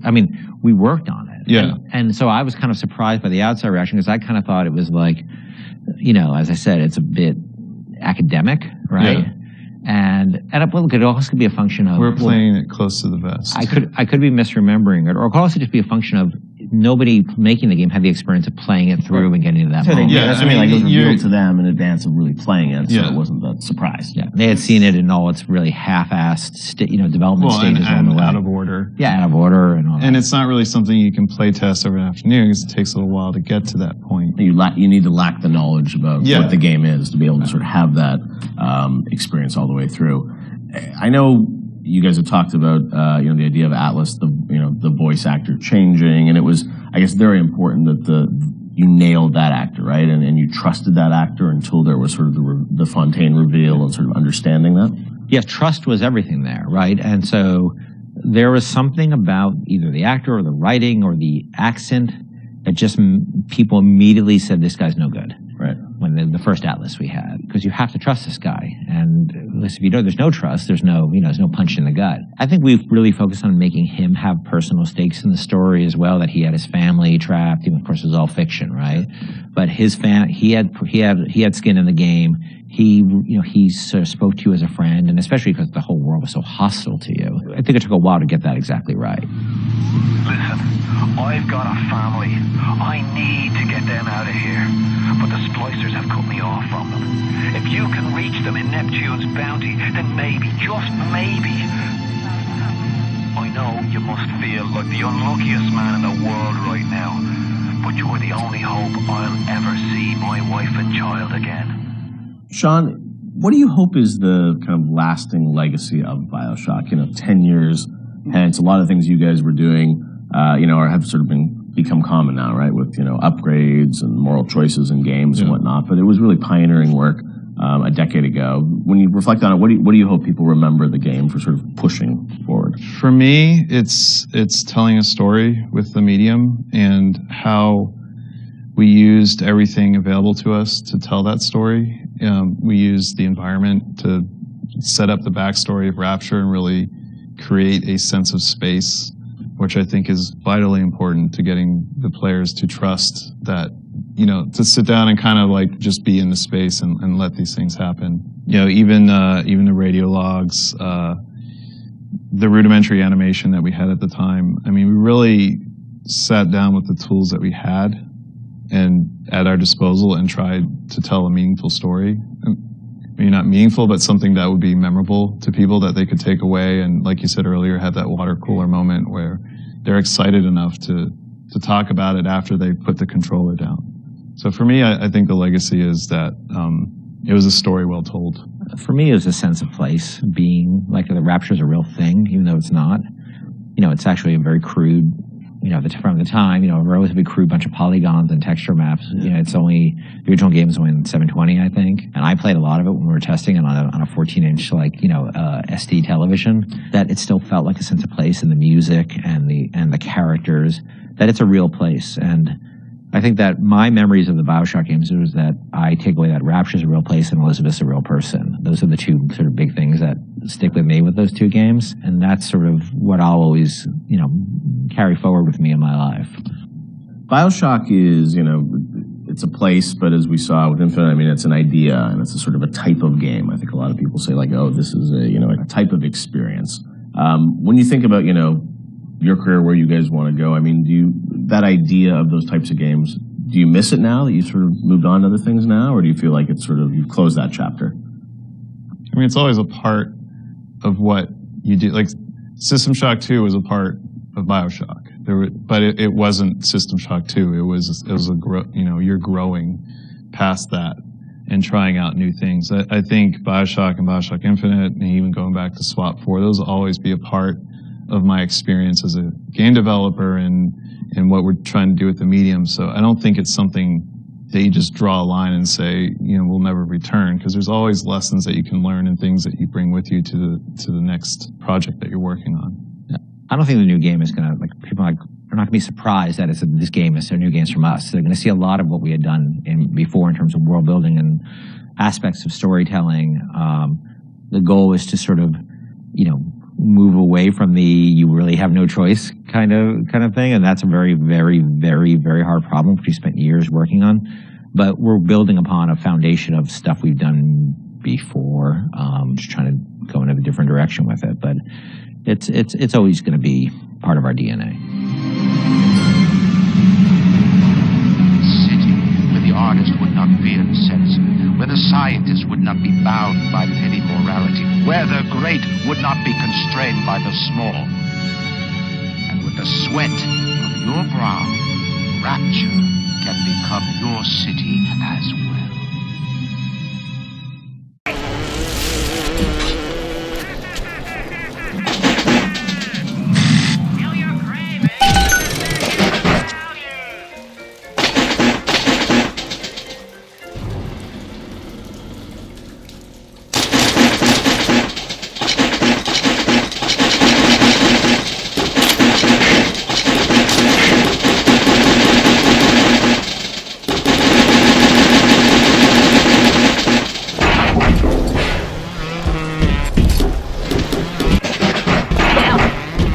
Use the needle of the little sister to drain Fontaine of his Adam.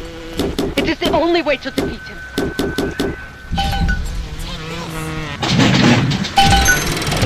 Welcome to the 30th comeback when you get some money, buddy.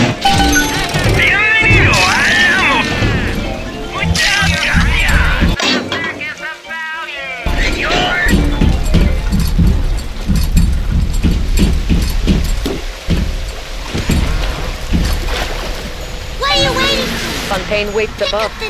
There will be no going back from here. Make sure you are ready to face him before moving on.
drought put you in that sub. You were no more than 2. You were my ace in the hole, but you were also the closest thing I ever had to a son. And that's why this hurts. Betrayal, kid. Life ain't strictly business.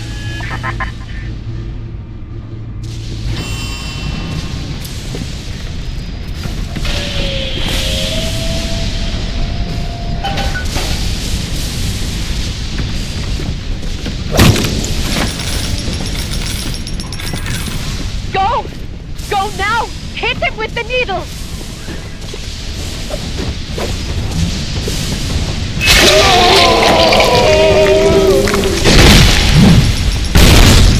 Come and get it, Luke!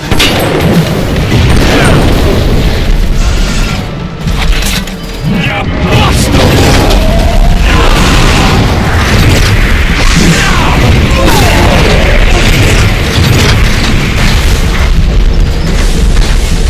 You little nothing! I'll put you down! Here it is!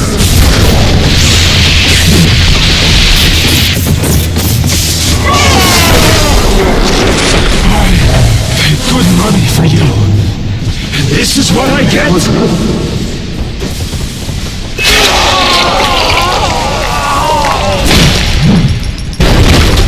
Come and get it!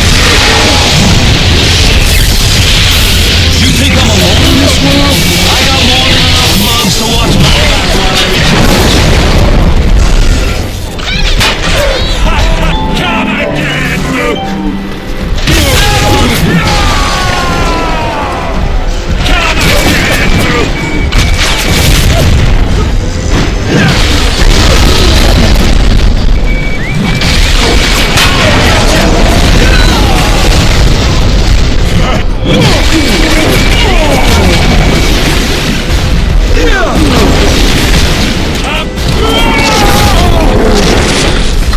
Catch my breath. Then I'm gonna bury you and all their lives. You think I'm alone in this world? I got more than enough moms to watch my back while I recharge.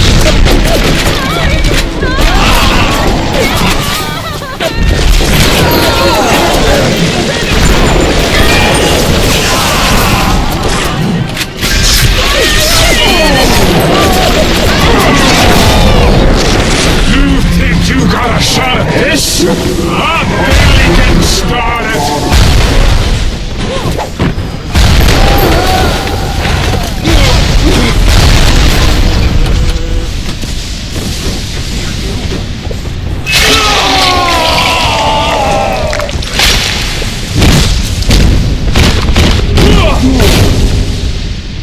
I had you built.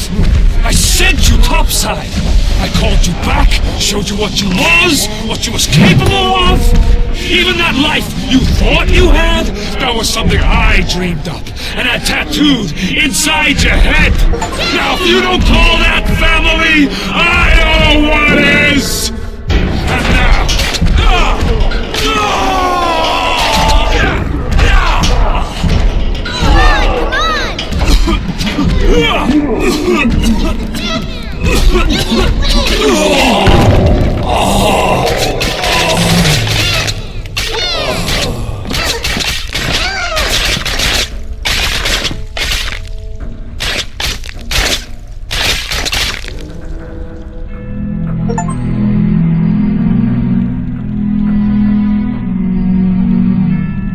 They offered you this city.